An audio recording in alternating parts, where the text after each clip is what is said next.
Today, we discuss Russia's impending invasion of the Ukraine, and then we'll look at Novak Djokovic and how he made history by becoming the very first ever athlete who refused to take a drug and was disqualified from athletics.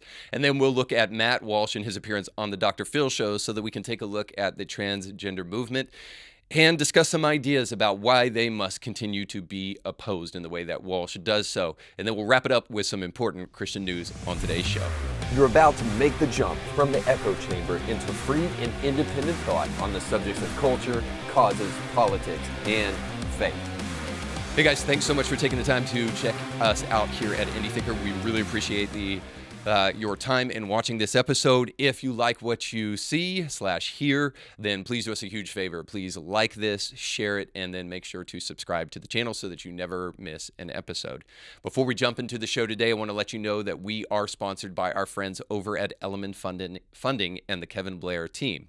Now, I've tried to warn you, but you thought I was Chicken Little and that the sky was not actually falling, but of course it still isn't. But you know, the one thing that is rising is interest rates. So I still encourage you. Right now, interest rates are going up record high. They're still low. Let's face it. They're not like Jimmy Carter 9% or what, and even higher, right?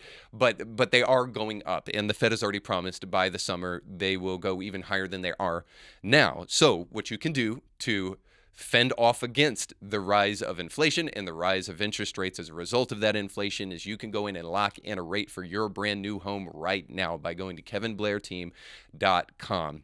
Even if you don't live in the area where Kevin services, they can hook you up with a great lender that will help you find a great new home or help you refinance your home before rates go even further out of control. So go check them out today. All right, today on the show, we're going to talk about the stories that I already mentioned, but I like to try to set up these stories with kind of a theme, as it were, an idea that will run throughout all of the stories that we discuss today. And that theme just simply is this, I guess you could put it in terms of the Protestant movement. The Protestant movement was a protest movement. And in other words, it was a movement where Christians were protesting or standing against something.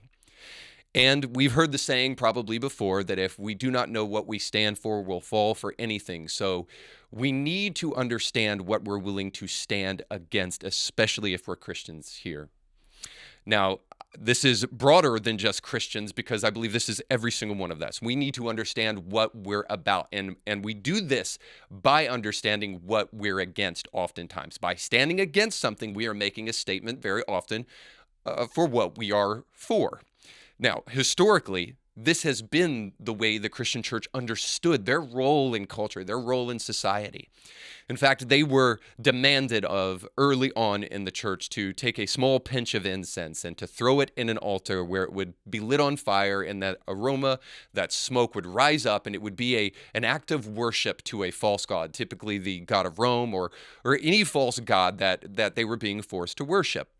And so they were just asked to do something simple like that, but many early Christians refused to do this and then lost their lives as a result of it. And now I want to set the stage so that you guys truly understand here the image and the idea of what was at stake is that, you know, it's just a little piece of incense, you know, and they're putting it on a fire and they're doing it in honor to a God that doesn't exist. And so you could rationalize in your head, you know, just throw the incense on there in your heart and in your mind. You don't actually have to be worshiping this God. You don't actually have to, you know, really believe what these people say they believe. Just do it. You know, it's just a way of showing, you know how to get along with your government. And besides, once you do it, you can go and you can live freely and you can do whatever you want to in your church once you just do this small, insignificant, seemingly meaningless act. But many Christians, as I said before, refused to participate in that act and lost their lives as a result of it because early Christians knew that it was not just about standing for something, but it was also standing against something that made you truly a Christian, refusing to do what your government or what your totalitarian dictators said showed that you truly understood what it meant that God was your Lord and not Caesar was your Lord. I've talked about this often on the show, and I truly believe that when we do not give to God what is God's, we will ultimately give to Caesar what belongs to God. This is what Jesus said. Give to God what is God, give to Caesar what is Caesar's. And if we're not doing the first thing, we're ultimately going to be ceding our rights, ceding our integrity, ceding our morality over to the state rather than giving it to God, who really deserves it. And so the real question is, through this all, is what do we stand against? And this flies in the face of a modern day church notion, which is don't just define yourself based upon what you're against. Christians in the past have just been against stuff. You need to define yourself by what you are for. Now, while there is a small sliver of truth to that idea, you do need to define yourself based upon what you are for. The opposite is not true. You don't need to not define yourself. There's double negatives there, but you need to define yourself by what you are against as well. There's a theological term for this, by the way. There's apophatic knowledge of God. And theologians, when they say this, what they mean is that you can know God through negative attributes. In other words, God is not evil. God is not unjust. The opposite of that, of course, is cataphatic knowledge, which is knowledge of God through positive attributes. And in other words, God is love, the Bible tells us. And I firmly believe in the power of revelation, God to be able to speak to you and to show you things about himself that otherwise you wouldn't know. And so there is this idea that you can know God from his positive attributes, but actually most theologians think that we can know God almost entirely, if not fully. And like I said, I don't really agree with that, but many think that you can know God almost entirely simply by his negative attributes, because God is so big, so majestic, so totally different than us. We can only know God by what he is not. And so the point is this, is that by being against something and by not being something, we are taking a stand very often for what we are for. And as Christians, as free-thinking individuals, we need to be willing to be against things. We need to have lines in the sand that we are willing to draw and say, we will not cross that line, no matter what is going on in the culture. And I've got a couple of headlines to show you today that I think will help us all draw those lines in the sand where we should draw them. So let's jump into our headlines.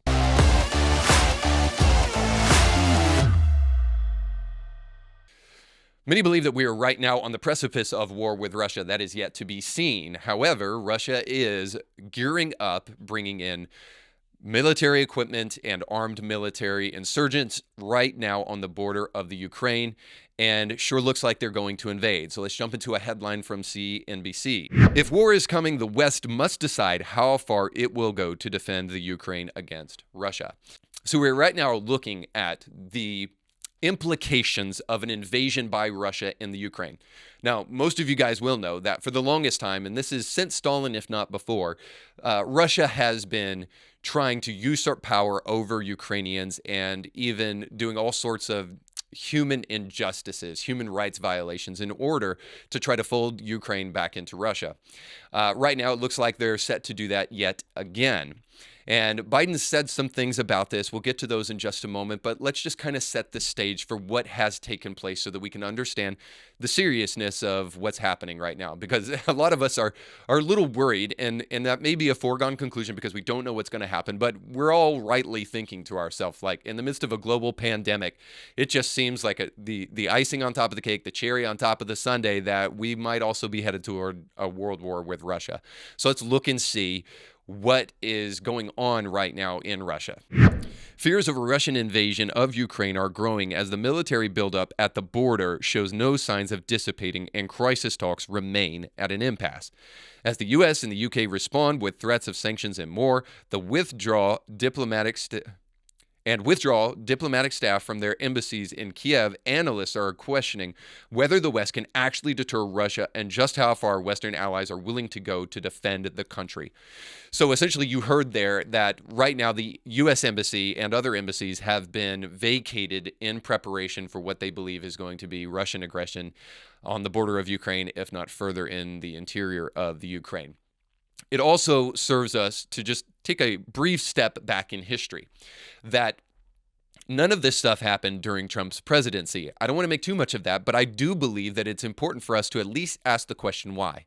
Is it possible that an absolutely fumbled withdrawal in Afghanistan led to the emboldening of the Russians to believe that Aviator Glasses Joe actually isn't that tough and won't do anything if Russians actually do take aggressive acts against Ukraine.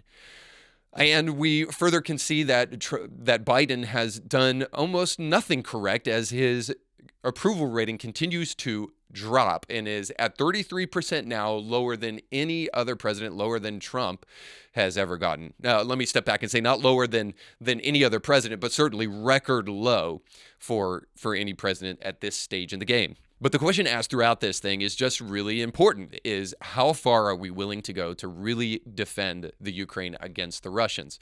Russia is a world power, and certainly if we do step into an armed combatant show of aggression against what Russia is doing in the Ukraine, if we do more than just send NATO in to do our dirty work for us, what will that look like on the grand stage? Well, here is what Biden has to say about a impending invasion of the Ukraine by the Russians. So he's got some strong talk, and we'll dig into that. But I want you to hear first what he has to say about that. And so I think what you're going to see is that Russia will be held accountable if it invades, and it depends on what it does. It's one thing if it's a minor incursion and then we end up having a fight about what to do and not do, et cetera.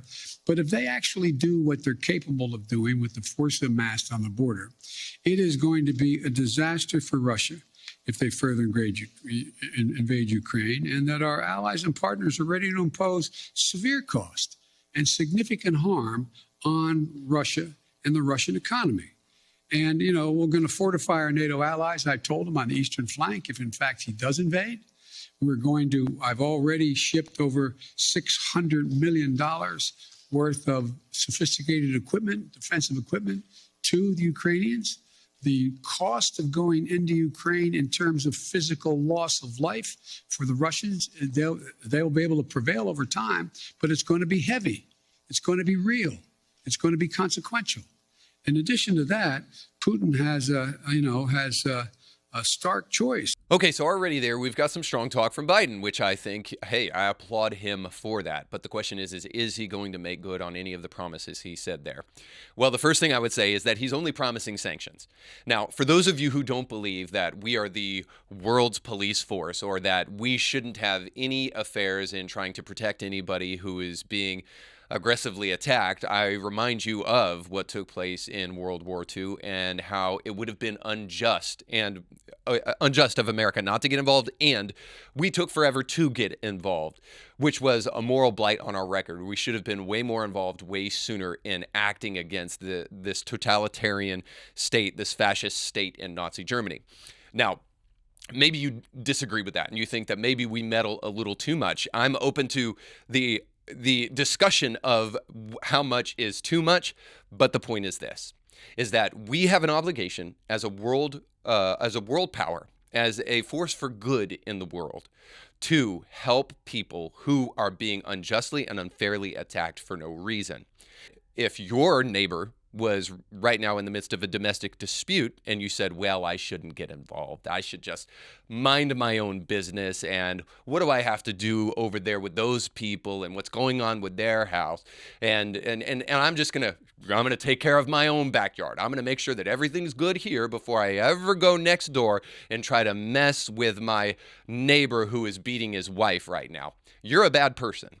So in the same way, on a much grander scale, when Russia, which is a communist state and an evil empire, invades a place like the Ukraine, I believe that we need to take aggressive stances against that. Now, I'd love to know what you think about that. You can certainly comment below, but I would love to hear you try to find some way to morally justify our inactivity when lives could be at risk. Now, certainly there's degrees here, and this is what Biden says when he talks about the Ukraine being invaded by Russia.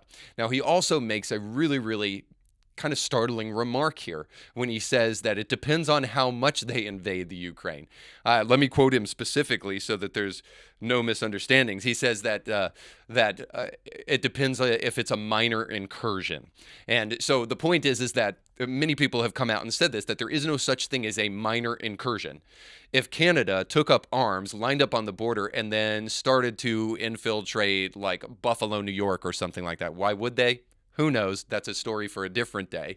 But nonetheless, they take up arms and they jump into Buffalo, New York and have a minor incursion. What do you think our response would be to that? There is no such thing as a minor incursion. Any act of aggression crossing the border and fighting against the Ukrainians is an act of war. And so the question is are we going to do more than just provide sanctions? Are we going to do more than just try to slap people on the hand?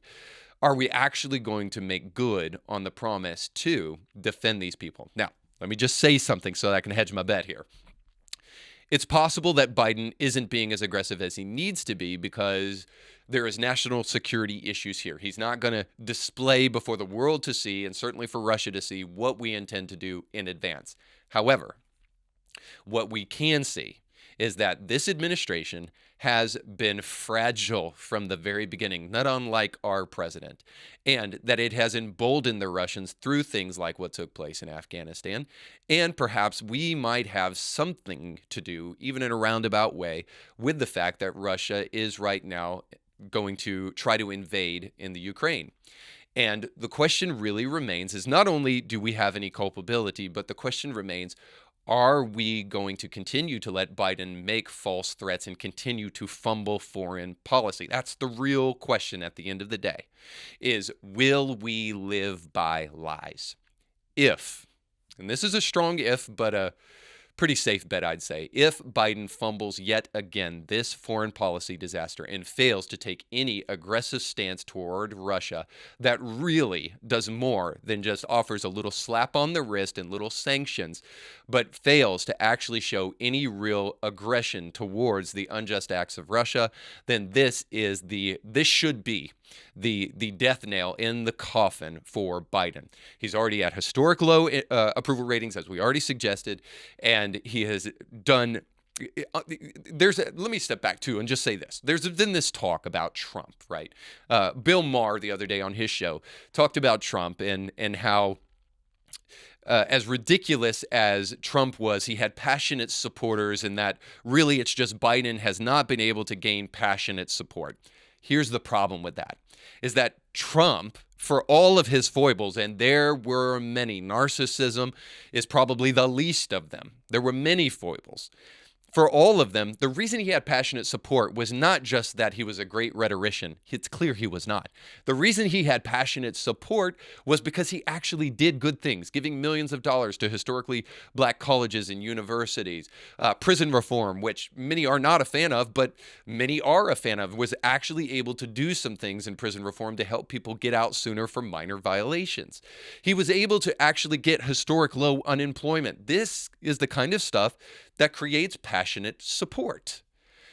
When you fumble everything that you've done, it's hard to get passionate support. When you cannot even get your own party to vote along with you because your policies are so radical, that's why you lack passionate support. So this has nothing to do with the ability for Donald Trump to blind people. It has everything to do with the ability of Joe Biden to do what Barack Obama said he could do. He would find a way to screw up everything. And that is exactly what this presidency has become. But here is where our theme comes back into play.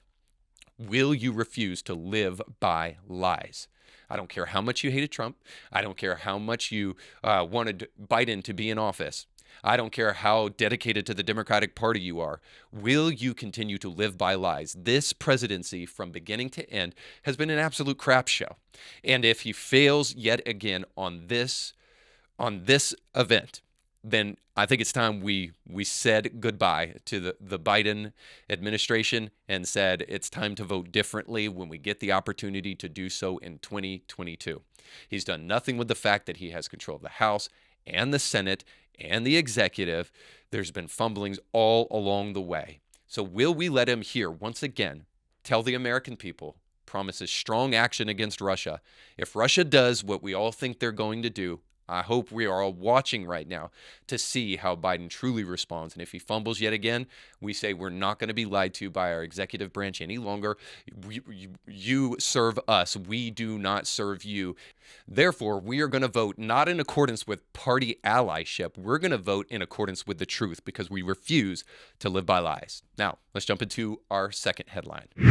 Novak Djokovic is preparing to sue Australia for $6 million over ill treatment after being booted out of the country as Tennis Australia denies paying his legal bills. So there's been some back and forth right now about the Djokovic battle as to whether or not he's actually going to sue him. Right now, the report from the Daily Mail here and other places is just simply that he's looking into suing them. Now, why is he suing them? So this is the importance of the story here, is that Novak Djokovic, who is a world famous, probably the number one tennis player in the whole world, was denied entrance into the Australian Open, which is right now going on. And here's why: because he refused to get vaccinated. He had already had COVID, said that he would not get vaccinated, and therefore Australia would not let him into the country so that he could participate in the Australian Open.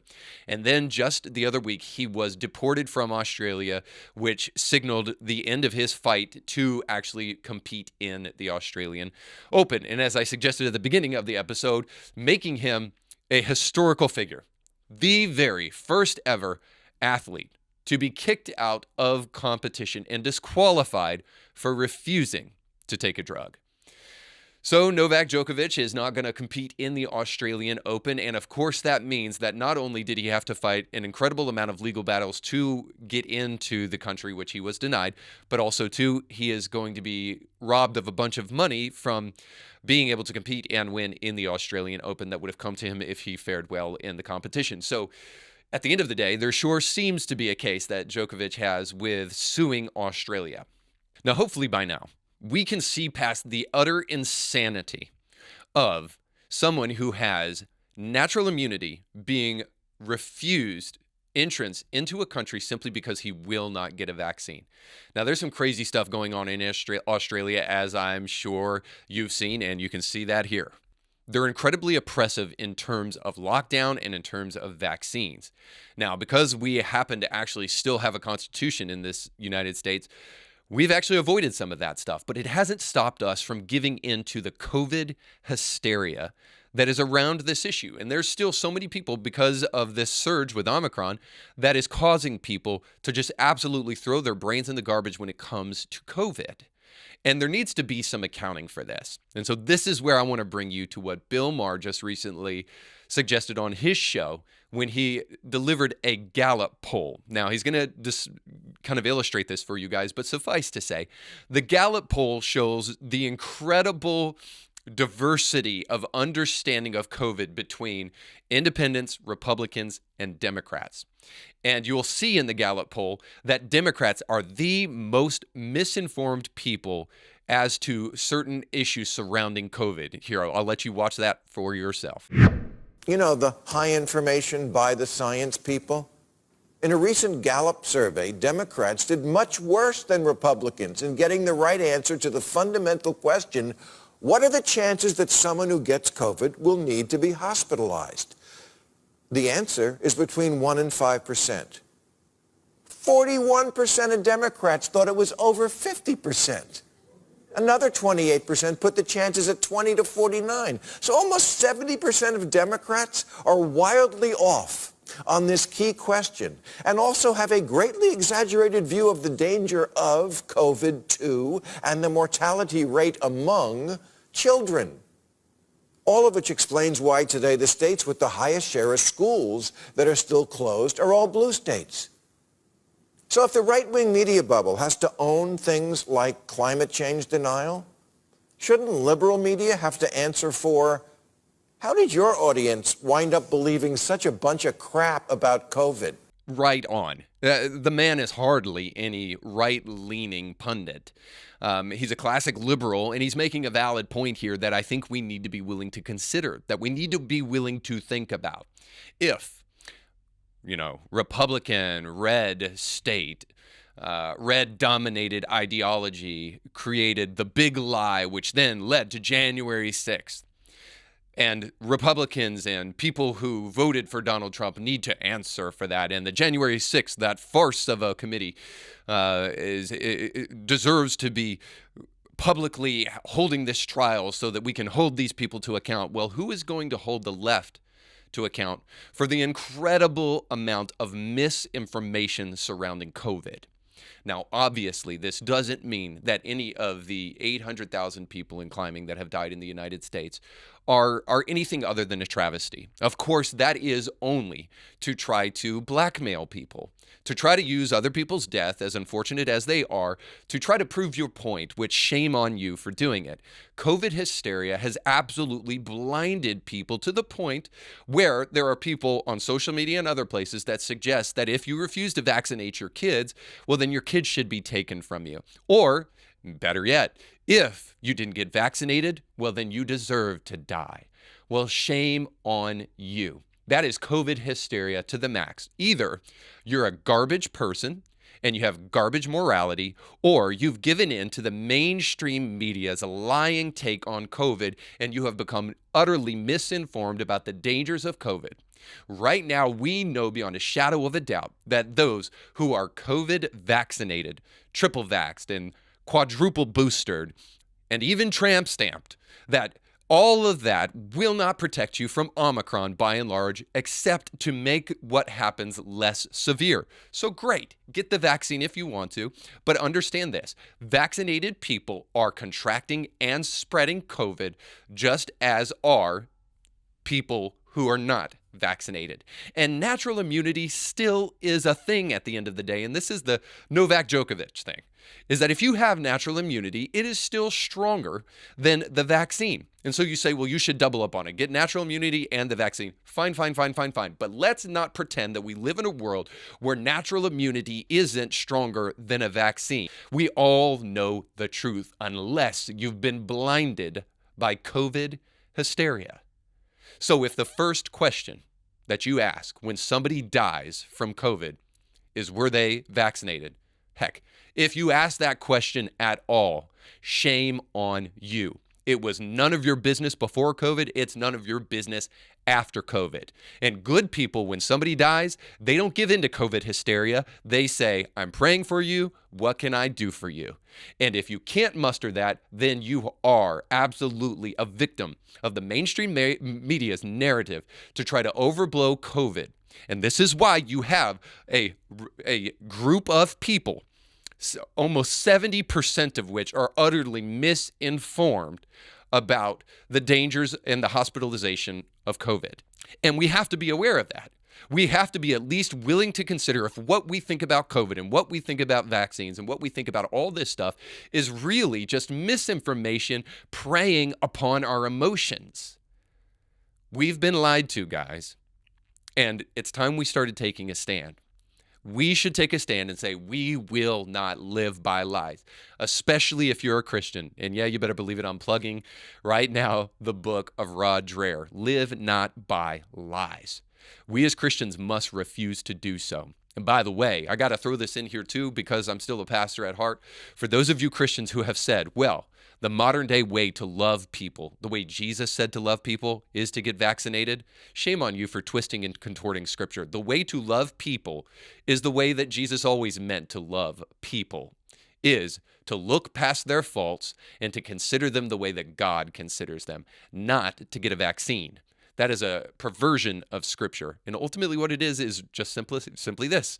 It's people giving into COVID hysteria. And this is what the media wants. The media wants to prey upon your emotions because they know that you don't think clearly when you're emotional, that you don't use all of your brain's ability. In fact, you don't use your prefrontal cortex, the thing that helps you make and analyze and make critical thinking decisions when you're emotional. Scientists have proven this, that you actually use your hypothalamus, which means that is also the area that is responsible for your flight or fight response. So in other words, when you're emotional, you literally are a binary thinker and you cannot think critically. This is what COVID hysteria has done to us, is that it keeps us from actually thinking critically about the things that we're being told. And so I hope we're willing to step back and question the way that we're acting and the way that we're responding to all of this stuff for those of us who are Christians, and to make sure it's biblical, and more importantly, for all of us to make sure that we are using critical thinking throughout all of this so that we will not be manipulated, whether it's by the media or our political class. All right, let's jump into the third and final headline. So just recently, Matt Walsh was on the Dr. Phil show where he spoke to two transgender activists, and here's just a little bit of that. One of those opponents, Addison Rose Vincent, who is the one with the beard, posted a story to Instagram shortly before the episode aired yesterday. Addison is not pleased. The post explains, quote, "About a month ago, Ethan and I were invited to be guests on the Dr. Phil show to share our stories and discuss pronouns. We were excited for the opportunity to educate in a safe space." So you see here, by the way, that they were not looking for a debate. They were there to educate. And that means that they speak and the rest of us shut up and listen. But that's not exactly how it worked out for them, and now they're traumatized. Back to the post. What ended up happening was much different than they discussed with us. And we left feeling attacked by another guest and played by the producers. Well, the other guest sounds like a jerk. I mean, I can't believe he would do that. Addison continues, "The episode airs today, and we're very worried about how the whole thing will be edited. If you want to watch, go for it, but it may be uncomfortable or triggering to do so.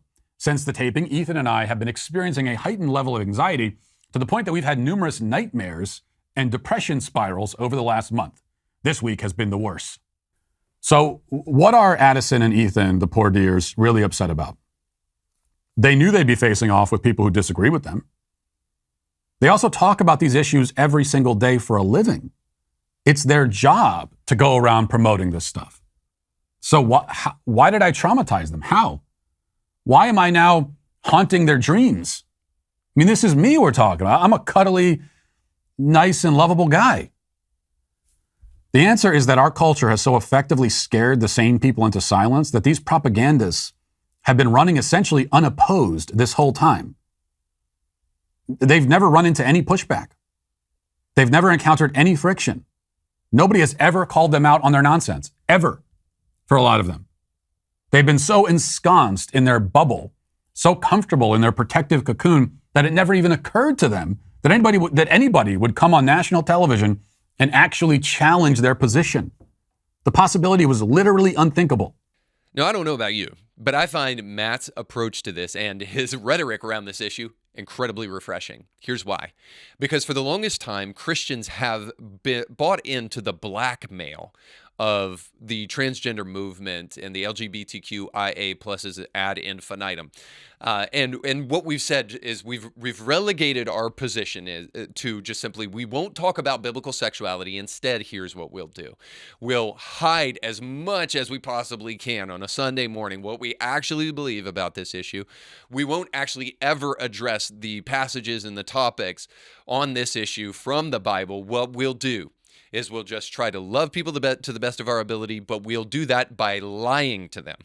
So this has been the blackmail that we have bought into in the Christian church, because we've said the one thing that we cannot be called is a transphobe, which of course is what any person who says anything contrary to the transgender movement and to the transgender agenda, anybody who says anything contrary to them, of course, is a person who is triggering, and a person who is a transphobe, and is a person who is hateful.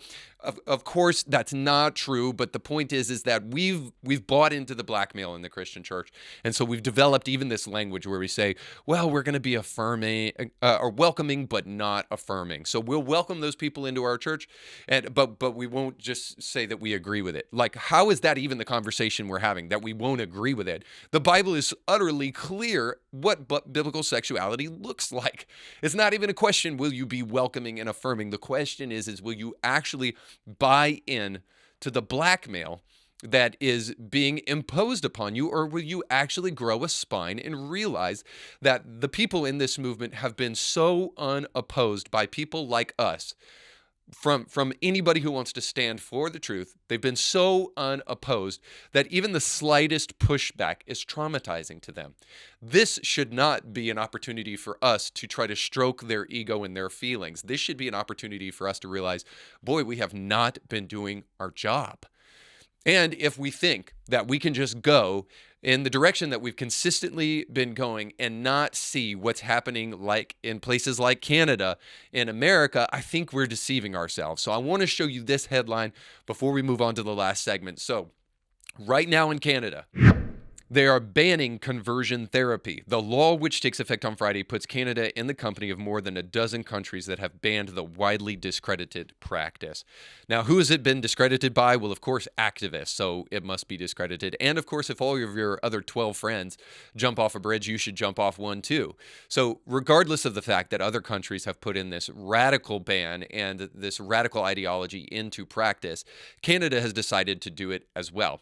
Now, before we go any further, we have to explain conversion therapy a little bit, right? Because there are people on the in the LGBTQIA plus whatever movement who would try to explain to you that this is some medieval practice of hooking electrodes to a person who's transgender and giving them shock therapy until they finally consent to the biblical reality of biological sex. And we put these people in a sanatorium, straitjacket them until they finally consent. And of course, this is not true, because if you go to the bill itself, it will explain conversion therapy for you. So here's what it says.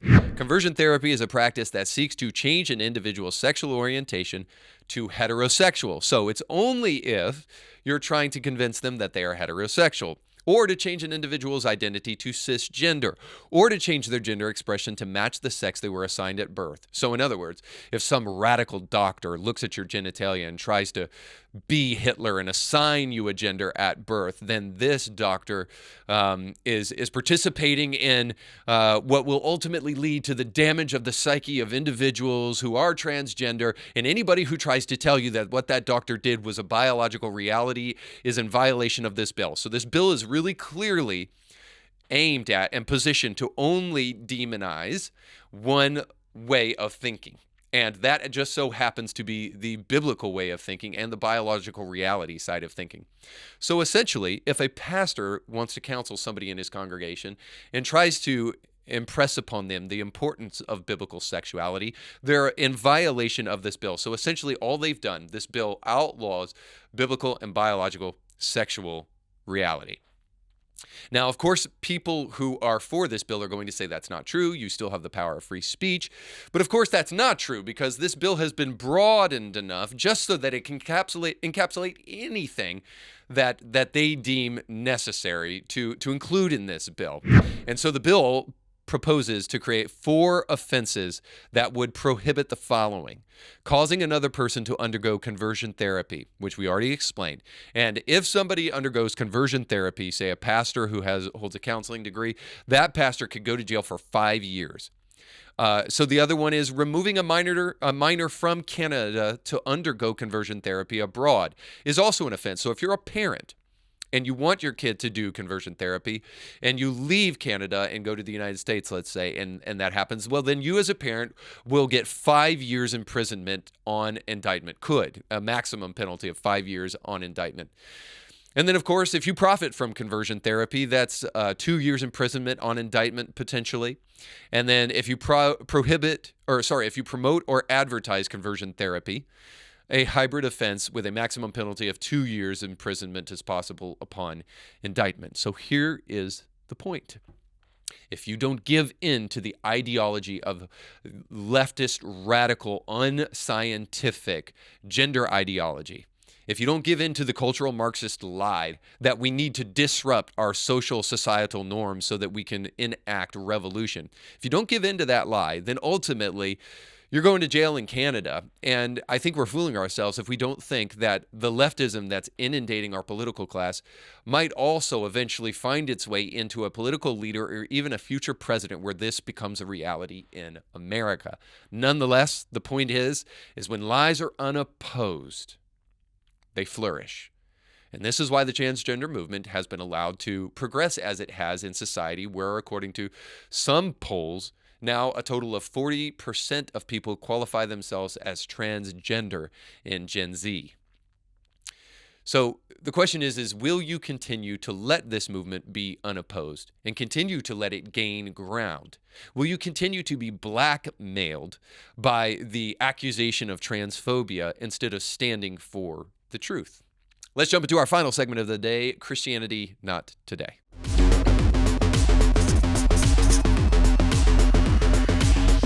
So Christianity Not Today is just my way of kind of talking about things that are going on in the Christian world, but it's also, as you might be able to guess, a little jab, a little troll, if you will, at Christianity Today, because Christianity Today happens not to represent Christianity today or ever almost in any way possible, because they are so infiltrated by leftist ideology and liberal theology. If any theology whatsoever. So they don't really represent Christianity today, so that's why we call this Christianity Not Today. But hopefully we'll try to create some interesting thoughts, and today we've got quite a story for you. So we'll throw up this headline: Pastor Michael Todd rubs spit on the face of a churchgoer. I'm about to share with you this clip here, and I've got to tell you, every time I've watched it, it just is kind of like gut-wrenching. So here is Michael Todd rubbing spit on a churchgoer's face. Watching something and you don't see it clearly yet, but you hear.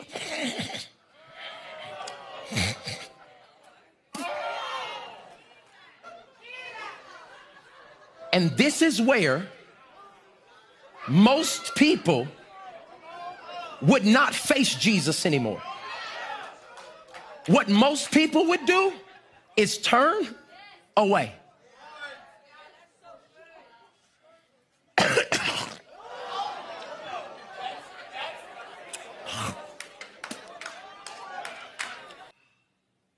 Yeah, because the vision I'm about to give you, it might get nasty.